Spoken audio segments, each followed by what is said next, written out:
Now, it's been an interesting Premier League weekend.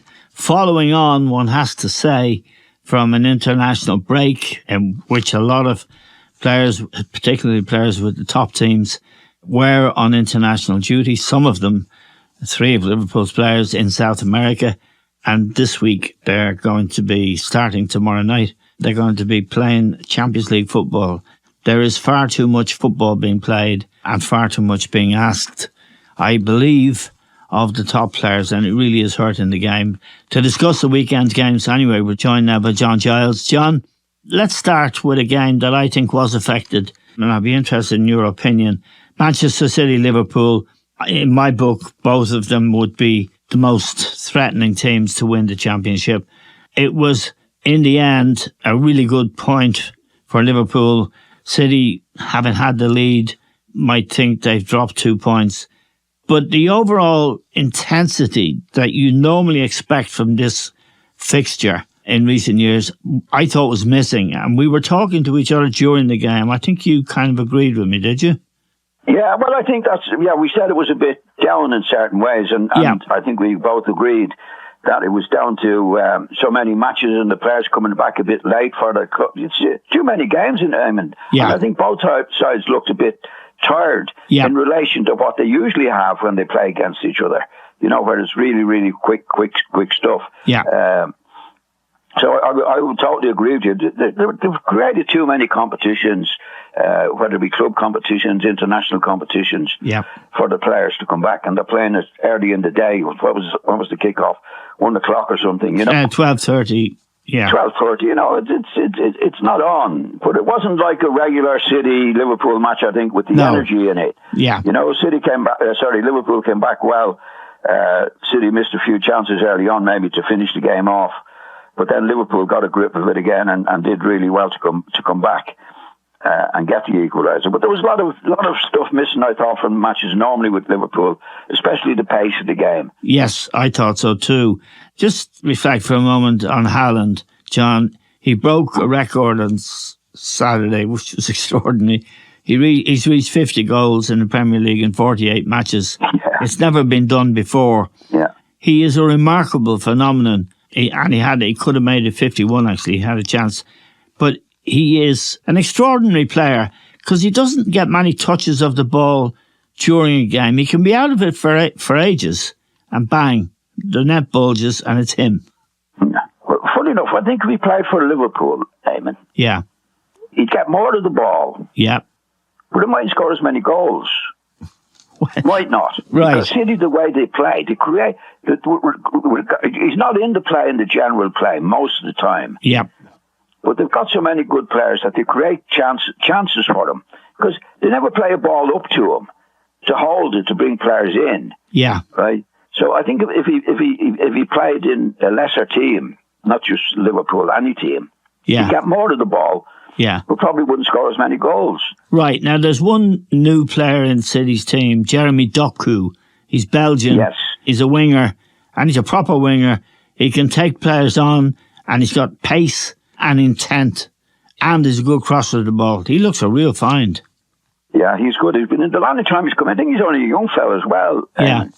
And I would definitely have him before Grealish, because Grealish gets the ball in the positions that this lad gets him, and then pulls out of it and starts all over again. Yes.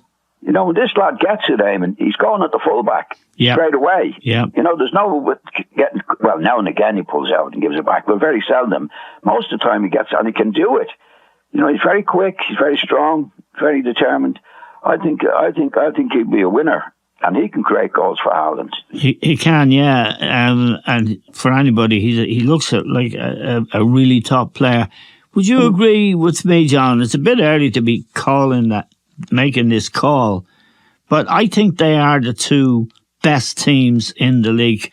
And in Liverpool's case in particular, because of the strength and depth with strikers. They've got so many go-to strikers, but City also... very tight at the back these days. They don't give the sloppy goals away they used to give away. And they have Haaland plus Bernardo Silva, Phil Foden, Alvarez. They really are, I think now, a much tougher proposition than they used to be? Yeah, I think it'd be a big. Not that they were ever easy. Never easy. You know, like the two of them I think they are definitely the two top sides. Yeah. In it, and it'll be fascinating to see. I think as the season goes on, because you know Liverpool are the team that's coming on and more likely to catch City than anybody else. There's no doubt about that. I think City at the moment could be still slight favourites, Eamon, but they wouldn't be as big a favourite as they were last season. Yes, yeah, and Liverpool, of course, lost some important and experienced players. That would be my worry about them, John, in midfield. I mean, they've lost Henderson, lost Milner, Fabinho's gone, and of course, the last time they won the league, Wijnaldum was a great midfield player for them in terms of breaking up play and being a nuisance as well as being a very good player. Just to look at Liverpool's midfield, John, it's light on experience. Szoboszlai, the Hungarian, that they say he's going to be a wonder player. McAllister, I think, is a very good player. He's an Argentinian. He had to fly back on Wednesday from Argentina to Brazil.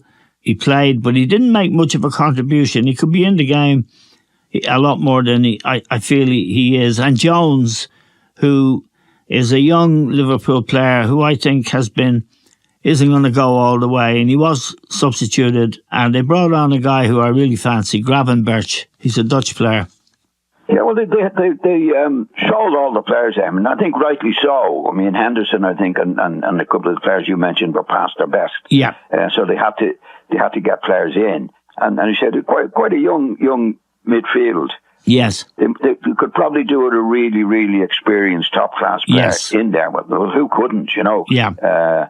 But they've a load of strikers. Yeah. You know, and then it depends how they defend from there.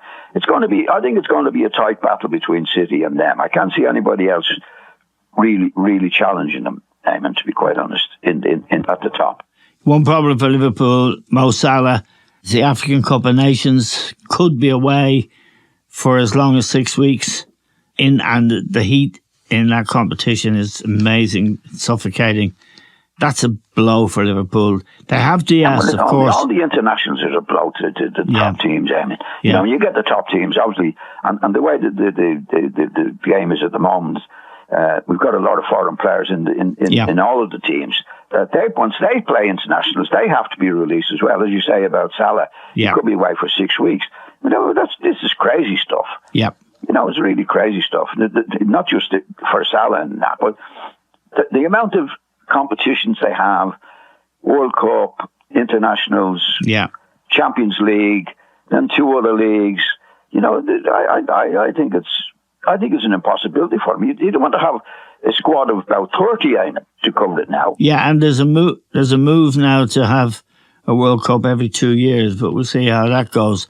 Oh, they'll do that, Eamon. It's all money. All these international associations. Yeah. It's nothing to them to create another competition. No. They have a World Cup every year if they could. They don't care about the players, and they're the international competition. But it's bad for the players. It's terrible for the players, I think. Who incidentally get very little money, if any, for playing for their country. So it's cheap for the associations. Let me ask you about a couple of things. Everton, Manchester United yesterday. That young lad, Garnacho, who I've been wondering what's all the fuss about. He got a goal probably as good as any I've ever seen. They were comparing it to Wayne Rooney's winner in a City United game when Ferguson was in charge. I think it was a very, very big game. And I thought Rooney's bicycle kick was something special, but this yesterday I thought it was extraordinary, John. He was running away from goal. The ball was going over his head. Next thing, Pickford's picking it out of the net. Well, funny enough, Eamon, when he was coming back from the goal, it was a perfect situation to get into a position to do what he did. Yeah. Do you know what I mean? Because you have to be behind the ball. Yes. You have to get to, as Rooney did, and Rooney's was a cracker as well. Yeah. But he was ahead of the ball, so he had to get back to it, but it means he has his back to the goal. Yeah. Really, when he's getting the shot, and it was brilliant. Brilliant. I was only after 3 minutes, which is the last thing that Everton wanted no, absolutely. at that particular stage. Yeah, and I want to ask you about this 10-point deduction that the Premier League have stuck on Everton. I mean, it's heartbreaking because he hasn't had a bad start to the season, Sean Dyche. They've done okay. They were, they weren't in the relegation zone, and they looked like it's a much better situation they were in last season. Bang, they hit with a 10-point. Now, are Everton, John, the only team in the Premier League who are not complying with the rules, do you think? No, Just a guess. I'd say there's a few doing it, Eamon. Yeah. I'd say there's a few doing it all right. And they're but they hiding did it so badly, though, Eamon. I mean, they left themselves wide open to be caught doing it. I mean, what I read of it anyway. Yeah. I mean, it was. I think the punishment is too severe. Yes. But I think there's no doubt that they broke the rules and left themselves wide open to do it. They probably open. They probably thought everyone else is doing it. Why shouldn't we? You can't do that in that situation. I know that. I mean, the rules are there, and they have to be obeyed when you're caught doing them. And they didn't even cover it up in any way whatsoever. I mean, they left it wide open.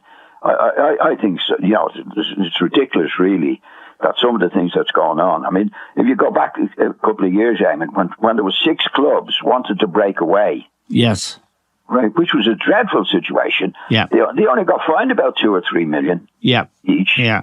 And that was to break up the league. Yes. Yeah. So absolutely. There's no consistency about it. But I do feel that Everton left themselves wide open to.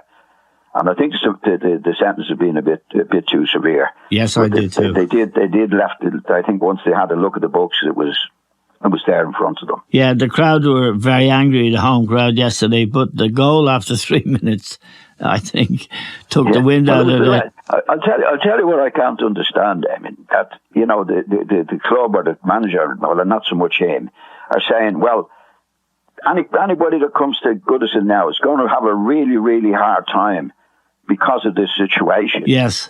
Well, they shouldn't need what's gone on. No, I know to make it difficult for the clubs opposing them. Do you know what I mean? As if they're going to try harder, do better. Yeah. Than they did before they got this into this particular situation. When then United come and hit them after 3 minutes. Yeah, game over, really. And they never let them back into the game at all. No, I actually thought they came back into it, John, in the first half. I did. And I think they had a couple of chances. Calvert-Lewin had 2 chances. One was a header that he just touched a little bit heavy. Man, he's a good player and he scores a lot of goals. But let's move on. I thought with Calvert-Lewin, I thought it was a difficult one for him. It was, there was a lot of players around him. He couldn't get over the top of the ball. I think he headed it over the bar, didn't he? He did, yes. Yeah, I don't think he could get out. But anyway, it was a big win for United. Let's put it that way, Amy. Yeah, they're up there. They're 6th, I think, in the table, and no doubt we'll be getting more emails for having a go at Eric Ten Hag. I got one this morning, and I note it for the listener who sent it. You're always bumming up Pochettino, you and John, and having a go at Eric Ten Hag. What have you got to say now? And that's a reference to... Wrong way to go yet, Eamon. Yeah, it's a reference to United winning 3-0 at Everton, but also to Chelsea getting hammered 4-1 Newcastle. Raheem Sterling scored a goal. They scored Newcastle early on. Chelsea equalised, and then Newcastle blitzed them, really. It is I can't ever remember bumming up Pochettino, Eamon. I think I confess that I've always thought that he was a very good coach. Anyone can get... Well, he is. His record shows that. Yeah. He's having a really bad time at the moment. We're not saying much about him now because he got hiding again at Newcastle, Yeah, and they drew 4-4 with City last week. That's 8 goals they conceded. It's a problem for them, John, and it's a situation that's bizarre. The owner has spent $1 billion, and this is where I'd question the Everton situation. The owner's come in, an American billionaire. He spent $1 billion on the team, most of his signings on 8-year contracts, and he sacked the coach, Graham Potter. They poached from Brighton, and he's got Pochettino in there. But Pochettino never has a go at his players. But after this defeat, he said the 2 days off they were getting were now cancelled. So they were in on Sunday. It's a bad situation, Eamon, for him. You know, he's got so many. Anyway, but just to go back a little bit to what you're saying about the players, I think Chelsea did spend an awful lot of money, but as you said, they put them on 8-year contracts. Which, in other words, they weren't doing what Everton were doing. They were covering themselves in many ways. Yeah. Anyway, that's by the way. But they have too many players, Eamon. They have, obviously. They have too many players. I mean, you can imagine during the week when you're training. Yeah. Which is the first team and which is the second team? Eamon. Nobody knows. But you can't train all of them at the same time. Now, the lads who are in what could be the second team are not going to be too happy about it. Now, they'll be the ones getting changed in the corridor. Yeah, exactly. The first team players. So if they go to the manager and say, "What's going on? Some player they spent a lot of money on. What am I doing? You know, I'm playing. Yeah. I'm training with the reserves." Yeah. Because you can't train them all together, as you know. You can't train 35 or 46 players all together. You have to break them up. And usually you have to have the first team because you want that as a manager to put the first team right in what they were doing at the weekend. So it creates a bad situation straight away. You're talking about morale and team spirit and all that. You can't have that in this situation. No, and you need stability in a club, and certainly Chelsea are lacking that. Now, I want to ask you about a really interesting game and a really interesting achievement. Aston Villa were away to Spurs. We know Spurs have taken a hammer blow with injuries, Maddison out, and their very good centre-half out as well. Playing Villa at home, took the lead, but Villa came back and really played well. Unai Emery is the coach there, John. I think he's won the Europa League 4 times. He went to Arsenal, didn't do well, but he's back in the Premier League now, and I know you're very impressed with this Aston Villa team. Ollie Watkins in particular, a goal scorer, who's found himself in the England team now. Yeah, he's a very good lad, Eamon. Yeah, he's really good. It was a fascinating match, Eamon, to watch because Spurs created so much goals. They could have had the game over by half time, and they didn't. And Villa really stuck at it and came back and played extremely well in the second half to go on and win it, which was a really good sign for them. So I think, I'm only guessing now, at the manager, I think he's done a huge job at Spurs. Yes, he has, yeah. But there's something missing with them, I think. There's a couple of players. I mean, Van der Veer is the centre-half. He was brilliant. Yeah. He did his hamstring, and it was bad. It was high up. We saw the game. It was high up. Then Maddison in the same match got a foot injury, which is going to keep him out until after Christmas. I'd be surprised if the centre half comes back before Christmas because it was so high and he pulled up so quickly. So he's lost 2 really top players, and that does make it difficult. But he's still encouraging them to play football. I saw his interview after the match. He doesn't get angry. He says, "This is who we are. This is how we play." And as you say, they created plenty of chances. Oh, definitely. I like him, Eamon. And as you say, with the players out, but I think it's you can't do it without your best players defending. No. But I think his attitude, was in a couple of weeks ago when they went down to 9 men. Yes, it was still the same attitude as if they had 11. He did. He played a high line. He played push the you know what I mean? Yeah. But watching the game, I mean, they could have had the game over by half time. Right. They could have the chances they had. Yeah. But they opened up very easily as well, Eamon. Yeah. Now, it could well be that I think it's in his mental approach to the game. This is what we're going to do. Yeah. Right. And I think there's less emphasis on defending it in a certain way. In other words, this is what we're going to do. We're going to go, which is very, very good at the right time. But in the second half, Villa, to be fair, stuck at them well, and in the end deserved to win the game. You know, coming from behind. So I I agree that if you have the right players, it wasn't so much that he didn't have the right players, or maybe not.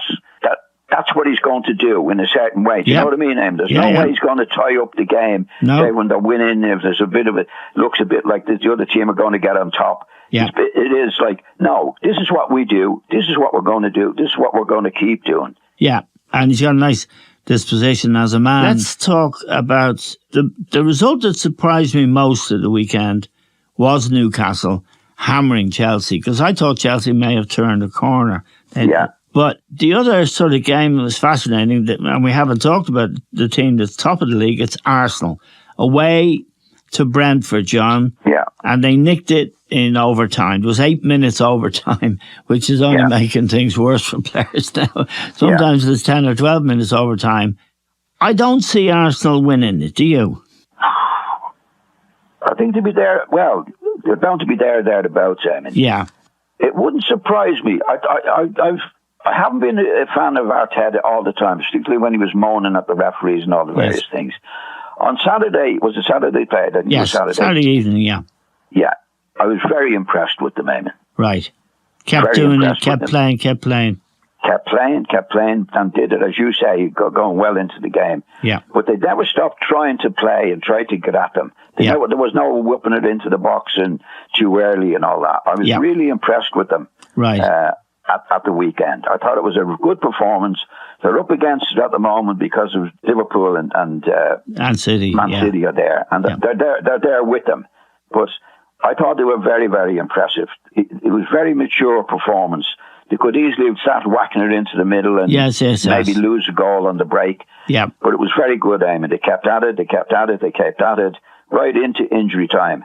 And it was Havertz, of all people, who scored a goal. Havertz scored, nightmare at Chelsea. He wasn't doing great.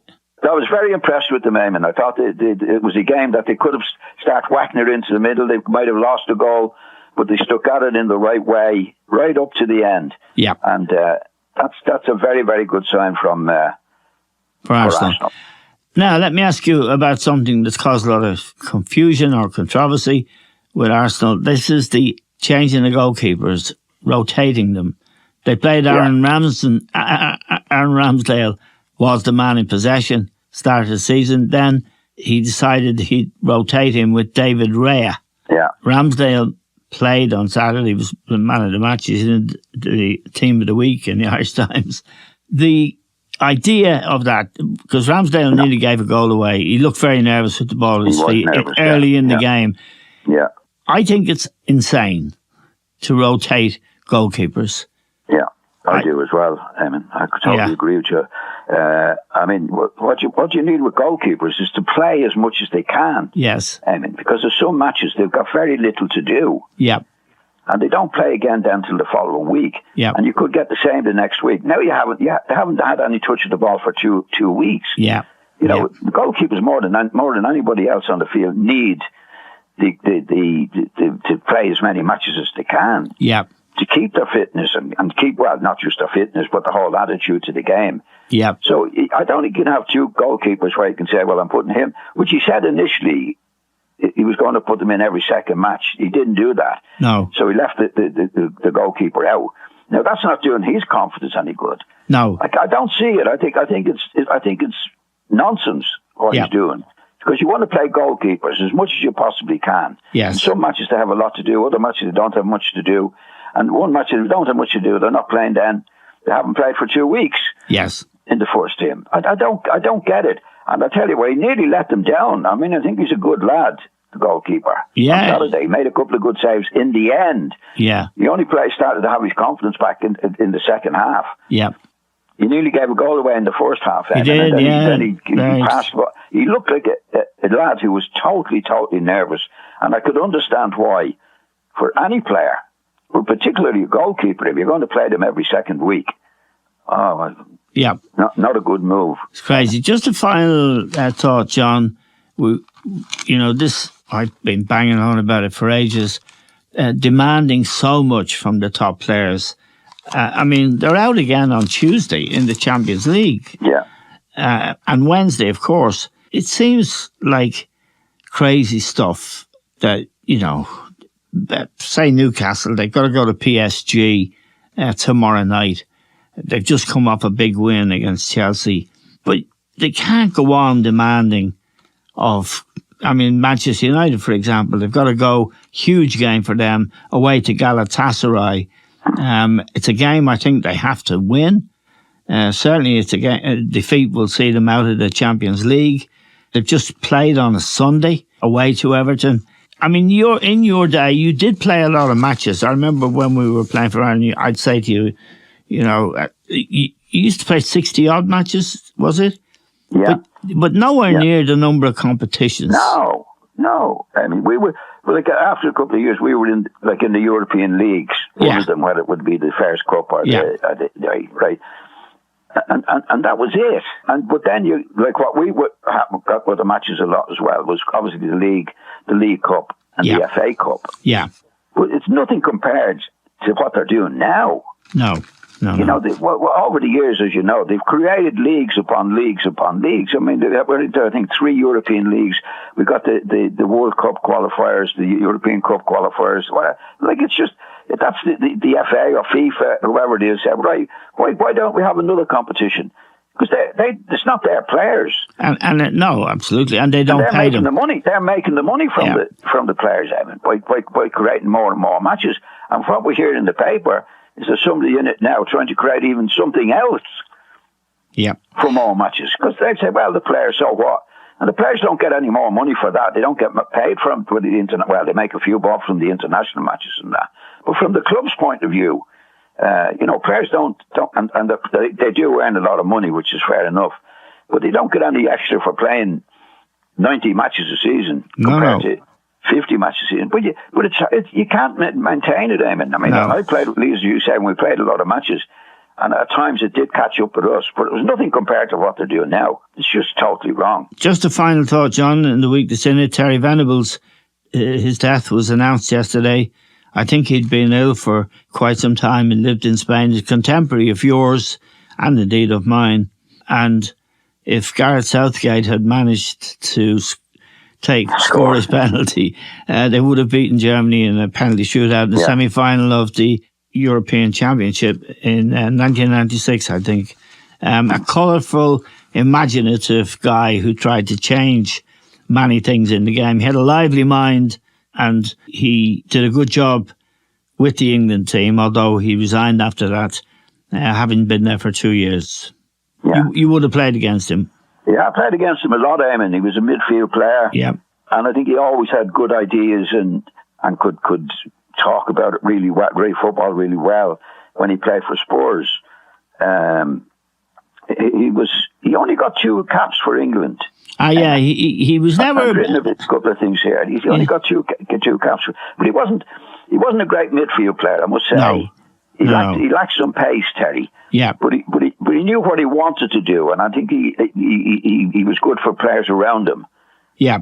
And generally speaking, after football, I think he had he went to Spurs as manager. Alan Sugar came in as the owner, and they fell out. I think Terry wanted to take the club over, but Alan Sugar and he didn't get on. But that's another. I think it cost him a lot, that, Eamon. I did, yeah, it was. Yeah, Sugar was a real businessman and a very, very wealthy guy, and Terry took him on over something and lost. Yeah. So it didn't you? I think Terry was always short of a few bob, because I was writing something down for your program this morning, Eamon, and he had 2 games playing for St. Pat's. Did he? In Dublin. I didn't know that. I knew Gordon Banks. 1976. Really? Wow. Yeah. So he must have been, and then he went off to Australia to play in that. Yeah. So he wouldn't have been flush then. No. Well, players doing that. In our time. But reading the papers this morning, a lot of the players that he managed at the England team have spoken very, very highly of him. Yeah. I think he always had good ideas on the game, Eamon. I think he enjoyed that, and listening to the players writing this morning. They were very, very, very, very good to him in what they're saying. Okay, John, as always, a pleasure to talk to you, and we hope to talk to you next week. That's the great John Giles. We're grateful to John, of course.